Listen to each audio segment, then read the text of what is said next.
tandika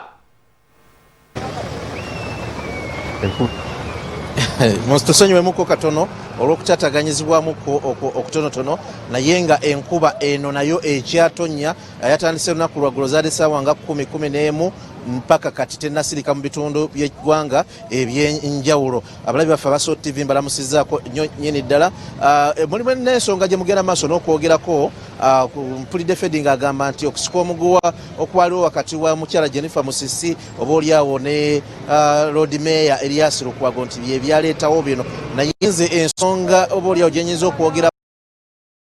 ereetedde ekibuga okubeera nga paka kati kikyali mu mesi gye mutalabangako nsonga ya politics. Singa politics ana democracy ono president gwakozesa ne bamugjawo ne tutandika okufuna amateeka agakwata ne galuma, ekibuga kijja kutereera kubanga abantu kakati olaba mu otuuka mu kibuga ddala eri wakati olabira ddala nga buli muntu alina kyatunda yakijjayo gyakitundira ali ddala wakati mu kibuga. Bwe babakwatako nga beesuula wansi nga bawayiza poliisi nti yabakubye. Bwe bakola bwe bati kwegamba mu Uganda tetulinaamu mbeera nti naffe tulaba nti twagala ensi yaffe nedda. Abantu tebaagala kukolera mu bifo biri gazetted. Abatakisi tebaagala kukolera mu paaka, baagala kuteeka motoka ku nguudo. Abatunda ebyokulya baagala kuteeka kwegamba ye walaba nti abantu basobola omutuukirira okwangu ye kyayagala okukola, tasasula musolo, tasasula ki. Ekyo kigenda kumpi ku buli muntu mu kibuga wano. Owa boda naye tayagala kubeera mu kifo kiri gazetted, ayagala kukola bya lubyanza. Bwe buzibu bwe tulina ate bwe bakwatako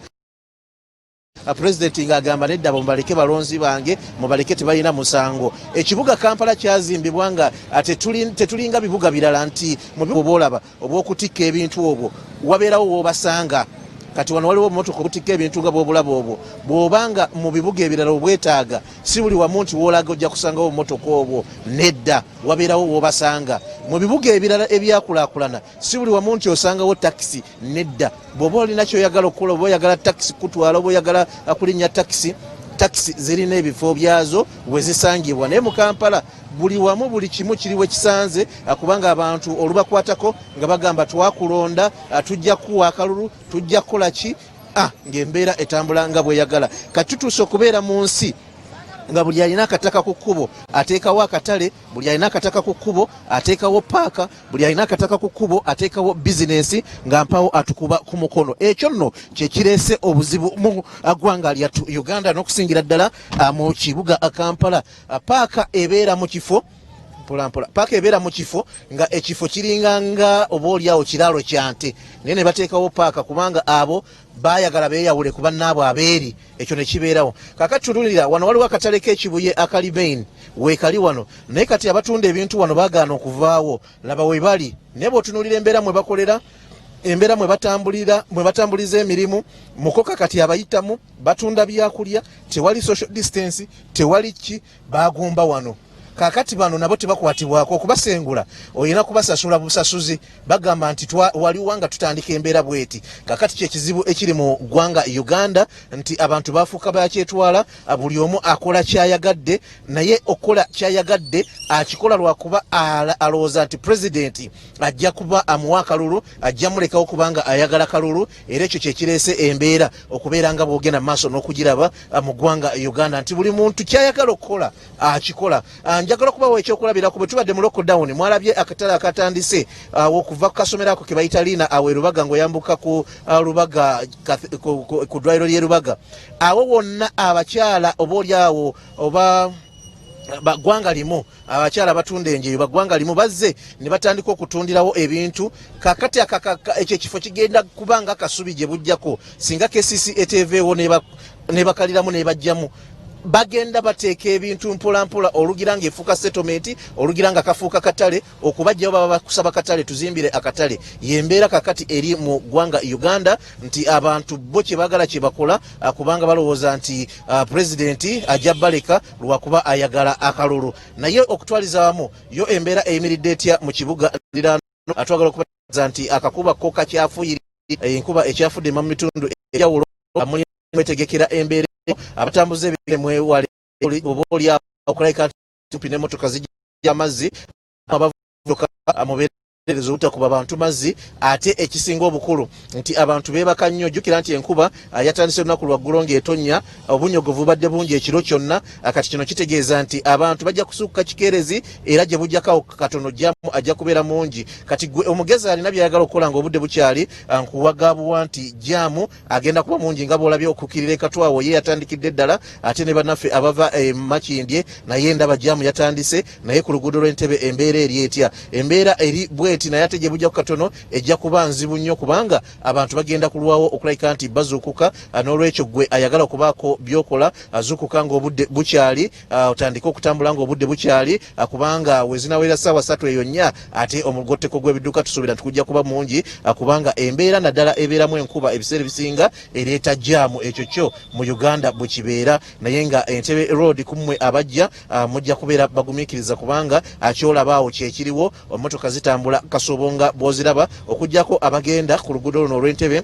bo bali mu kaweweevu nti tewali motoka z'amaanyi zigenda maaso nakulabika nti azoolekera Entebbe okujjako eziva ku luguudo lw'Entebbe zo nnyingi nnyo ddala asinza kuwa dakiika zoyinza kumala mu luguudo naye nga bwe nkugambye nti luno oluguudo ng'ogyeko ekyokuba nti lwakola erinnya mu kukwata jjaamu naye ekyokubiri nti abantu olwaleero olw'enkuba eno eyasuze ng'etonnya ate neekeera ng'etonnya abantu bagayaala nnyo era bazuukuka kikerezi ekitegeeza nti jjaamu ne gye bujjako katono ajja kuba muyitirivu atandika okutambula ng'olina byogenda okumaliriza tandika nga obudde bukyali abali mu studio omuzindaalo nze kangubaddize naye ensi emanye nti eggwanga Uganda ekyonoonye ebibuga byaffe naddala ekibuga Kampala nsonga ya byabufuzi abantu bakola buli kye basanze ate bwe tutuuka mu kiseera kino ekyakalulu ate kiba kiziyitirivu nnyo kubanga nalaba 2016 ensonga bwe zaali nalaba 2011 ensonga bwe zaali abatembeeyi baavaayo buli wamu gye baali ne bayiwa ebintu mu Kampala era baagaana okubakwatako embeera bwe yakyukakyuka mweti Kampala netalonda gavumenti eri mu buyinza ne bagaa Jennifer Musisi ye yaleese obuzibu naye nga singa si byabufuzi ne bakola ekiteekeddwa okubeera embeera ate yo yandibadde nga teringa bweri naye kaakati buli omu asuula ekintu waayagala okumugjawo nga yeesuula wansi nga bakuba obufaananyi babusa ku social media nga bagamba KCC etulugunya abantu poliisi etulugunya abantu naye nga abasajja battu baba nabo bakwasisa ekyo kye balina okukwasisa Charles James Senkubuge ne Ferdinand Bwire abantu bagambye nti eno jaamu yoyo gwe mulaba eyalagirwa muyitirivu nnyo nnyini ddala stretch yonna ogiraba ekwatiridde mmotoka ate nga zitambula akasoobo n'olwekyo ate tulina kubeera bubeezi abeegendereza kino ekyamotoka zino eziyita buli we zisanze simanyi oba kyo kyavaawa naye eno ambulance ndowooza y'amagye yeegezaako okusaliikiriza naye nga oluguudo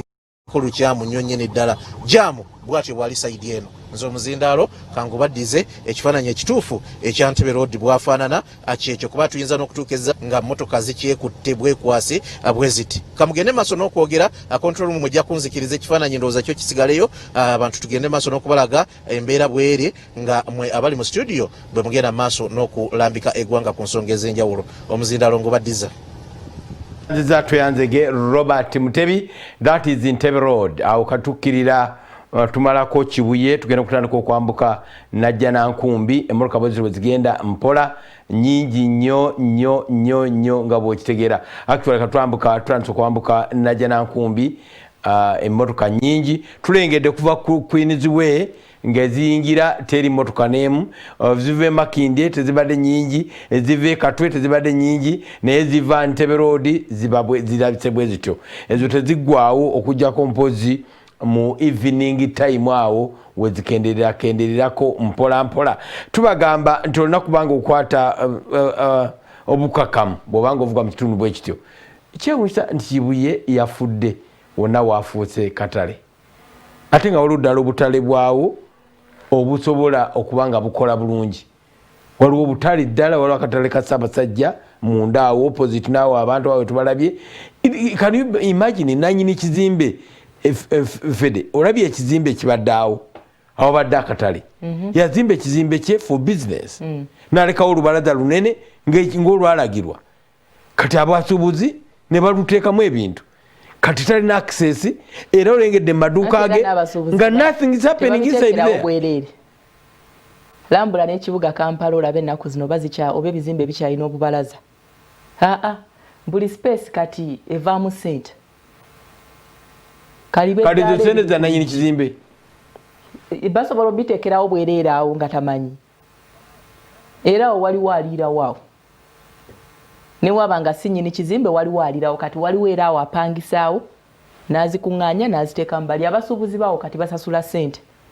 tebateereddeewo bwereere kati buli space ebeera utilized katono nnyo okwongerawo clarifyingako ku statement gye nakoze nga tugende wa Robert Mutebi labajjamu